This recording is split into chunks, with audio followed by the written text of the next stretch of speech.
Hello विद्यार्थियों, नमस्कार। आप सभी का बहुत बहुत स्वागत है विद्यार्थियों।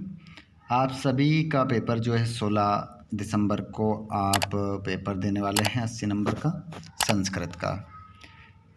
हमारे कक्षा 11वीं वाले बच्चों के बहुत ज़्यादा कमेंट आ रहे थे कि सर क्वेश्चन कुछ ऐसे बता दो जो हमारे पेपर में आ जाए।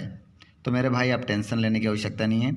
यहाँ संस्कृत का एक पेपर बता रहा हूँ मैं, इसको लगा लो पूरा, आपका क्वेश्चन पेपर पूरा बन जाएगा। ये क्वेश्चन पेपर है आपका। तो स्टूडेंट्स यहाँ पर सबसे पहले हम बात करेंगे पेपर में क्या आने वाला है, कैसे आने वाला है। आपका पेपर है 16 दिसंबर। समय भी नज़दीक आ चुका है और अब समय बचा नहीं है ज़्यादा। चलिए तो पूरा पेपर का सॉल्यूशन आपको करवा देते हैं। और जो दो बच्चे हमारे जहाँ से जुड़ रहा है, आप सभी वीडियो को लाइक कर दीजिएगा ताकि आपकी उपस्थिति हम दर्ज कर लें और पता चल सके कि कितने बच्चे हमारे कहाँ से इस वीडियो को देख रहे हैं। चलिए बच्चों, स्टार्ट करते हैं हम पहले प्रश्न से। आपके लिए जो पेपर बनाया गया है और लाया गया है उसमें स्टूडेंट्स आप यहाँ पर देख सकते हैं पूरा क्वेश्चन पेपर। पूछा गया है अधोलिखितेषु बहुव्रीहि समास अस्ति। आगे जो पद लिखे गए उनमें से किस में बहुव्रीहि समास है। तो बहुव्रीहि समास का जो उदाहरण है वो है दशानन। और यहाँ पर पूछ रहा है पंचपात्रम में समास बताइए। तो यहाँ पर आपका जो समास हो जाएगा वो द्विगु समास हो जाएगा। और बाणहता इत्यस्मिन् पदे समास अस्ति, इसमें आपका तत्पुरुष समास होगा।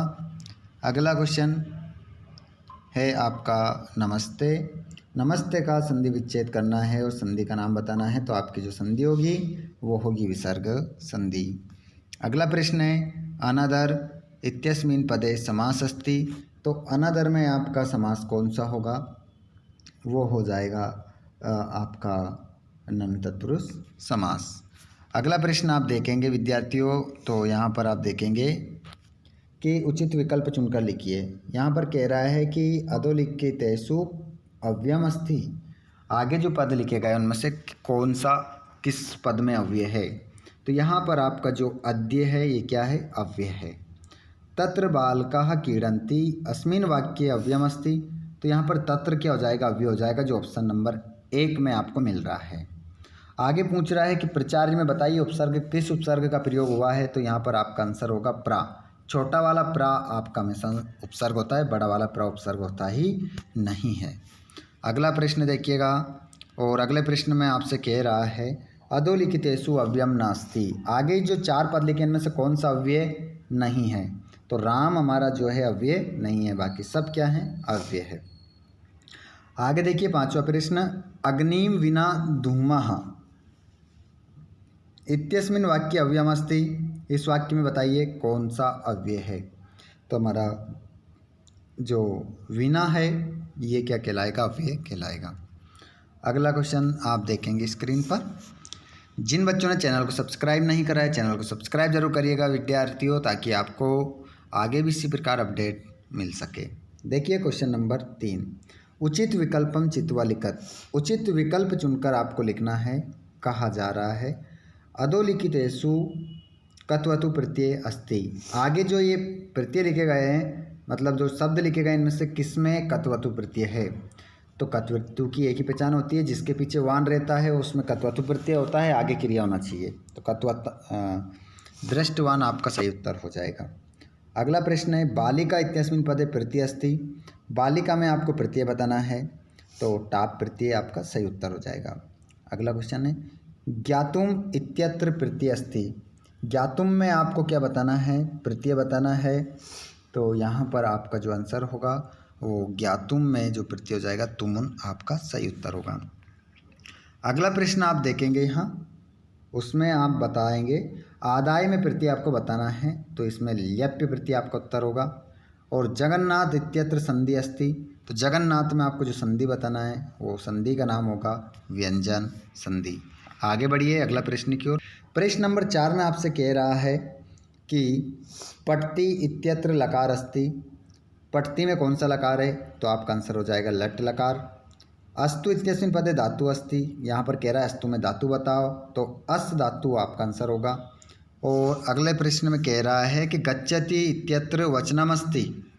कह रहा है कि गच्छति में कौन सा वचन है। तो एक वचन आपका होगा। अत्र पूज्यन्ते रमन्ते तत्र देवता। तो यहाँ पर आपका नार्यस्तु हो जाएगा। जहाँ पर नारियों की पूजा होती है वहाँ पर देवता निवास करते हैं। अगला क्वेश्चन, वचनम श्रेय भवति। तो यहाँ पर सज्जनस्य वचनम श्रेय भवति, मतलब सज्जनों के जो वचन होते हैं वो श्रेष्ठ होते हैं। प्रश्न नंबर 5, इसमें भी आपको सही विकल्प चुनना है। यहाँ पर कहा जा रहा है कि सज्जना इत्यत्र विलोम शब्द बताइए। सज्जन का विलोम क्या होगा? दुर्जन। और सलिलम का पर्यायवाची क्या होगा? तो यहाँ पर जलम हो जाएगा। सलिलम मतलब पानी होता है, जलम मतलब भी पानी होता है। और भक्षका का विलोम क्या होगा? तो आप सभी जानते हैं, रक्षका हो जाएगा।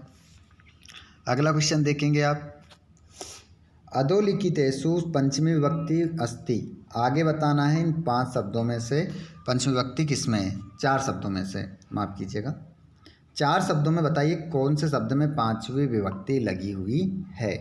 तो यहाँ पर आपका जो आंसर होगा वो होगा मनसा। मनसा आपका करेक्ट उत्तर हो जाएगा। अगला क्वेश्चन है, अधोलिखितेषु तृतीय विभक्ति अस्ति। बताइए इनमें किस शब्द में तीसरी विभक्ति है? तो यहाँ पर आपको बता देते हैं, आपको जो आपकी जो विभक्ति है तीसरी वाली वो है, इसमें बताइए वाचा होगा, वाक्षु होगा, या वाच्य होगा, या वाचाम होगा। ठीक है, तो इस प्रश्न का उत्तर आप हमें कमेंट बॉक्स में बताएंगे। अब यहाँ पर आपको सभी प्रश्न देखने को मिलेंगे। इन प्रश्नों को जल्दी से हल कर लीजिए आप, क्योंकि स्टूडेंट्स ये पूरा क्वेश्चन पेपर आपको देखने को मिलेगा। आप सभी अच्छे से इन क्वेश्चनों का रिवीजन करिए। जोड़ी वगैरह प्रश्न उत्तर सब आपको यहाँ पर देखने को मिल रहा है। ये पूरा PDF मैं आपको टेलीग्राम पर दे रहा हूँ। हमारा टेलीग्राम चैनल है जिसकी लिंक डिस्क्रिप्शन में दे रखी है हमने, तो जाइए टेलीग्राम को ज्वाइन कर लो और अच्छे से इसका PDF प्राप्त कर लो और अच्छे से अपनी तैयारी कर लो। पूरा क्वेश्चन पेपर आपको मिल गया है, एक भी क्वेश्चन आपको छोड़कर नहीं आना है स्टूडेंट्स। सभी क्वेश्चनों के आंसर आपको देना है। शेयर कर दो अपने सभी दोस्तों को, चैनल को सब्सक्राइब कर लो, आगे वीडियो आपको मिलते रहेंगे। धन्यवाद, थैंक्स फॉर वॉचिंग।